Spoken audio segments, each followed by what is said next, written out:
find a good resource to make a cutting instrument, and it's called Flint. You can see, if we go back into the light a bit more, you would have veins of it through quite a lot of chalky rock faces. So you can see here, there's a vein of flint there, and you can always tell flint by the colour of it. I will find somewhere on the beach and break some up. So this is what you're going to be looking at. So this is aged flint. As you can see, it's been breaking up, and all you need is a stone, whack it, and part of that will come away. If I find another stone, I'll break some of it apart and show you a bit about flint napping. This is actually flint, so I'm going to go to another part. Let's use this bit. Now, I don't mind which bit breaks, either a piece of this or a piece of this. Try and keep it close to the edge, so I can see there's crack in there. So I've got a bit there, it came off the main bit of flint there. Right, so get all these, like some of these smaller pieces and these ones, and these would be great. You've got a couple of bits, and these edges are really sharp. Right, you'll be able to skin with these, prepare cut rope, and you'll be able to, if you had a larger piece, obviously you would make a flint axe head. Obviously, if you're going to do your axe head, a piece of flint this sort of size, you know, would be nice. Obviously, you nap all this with a piece of granite or another type of rock, and you just nap it away slowly.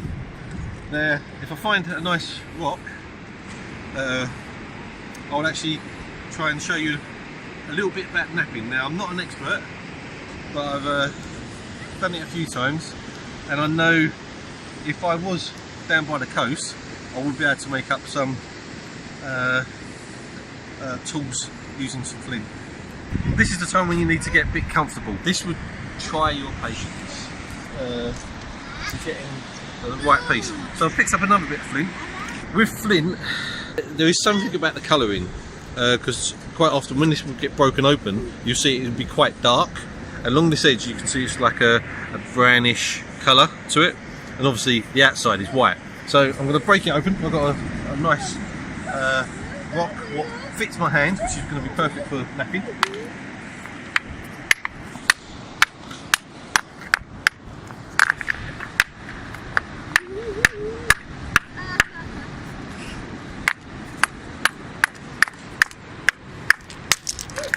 Right, so as you saw, it did take a few attempts, but we do like showing you the whole process. Yeah, it's not always easy, and believe me, this will frustrate you no end. Now, good thing about flint, it would quite often flake off, and when it flakes off, you got something like this. Now that is just the right sort of size for your hand. Oops. Unless you're clumsy like me. So this, as you can see along there, it's nice and thin there, and it gets a little bit thicker. Now you can nap that away. Now it can be done. Now, Stone Age man used to make arrowheads out of these. Now, the ones what I had, which my little girl has run off with,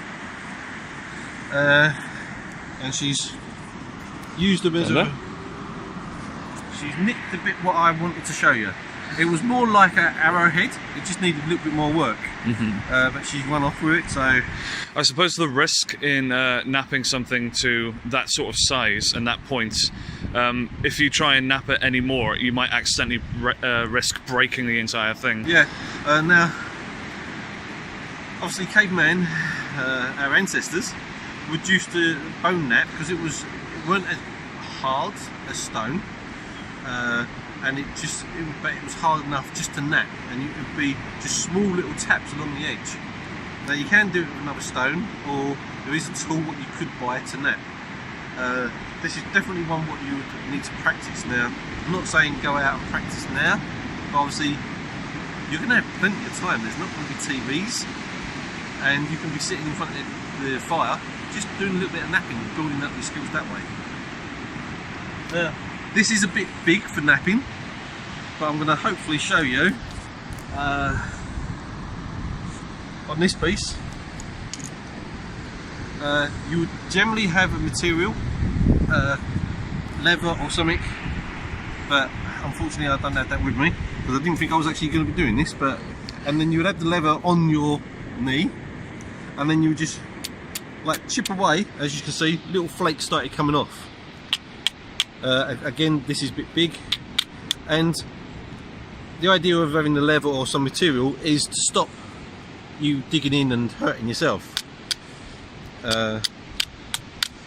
But you're chipping away, and now there's quite a lot of cracks in this piece anyway.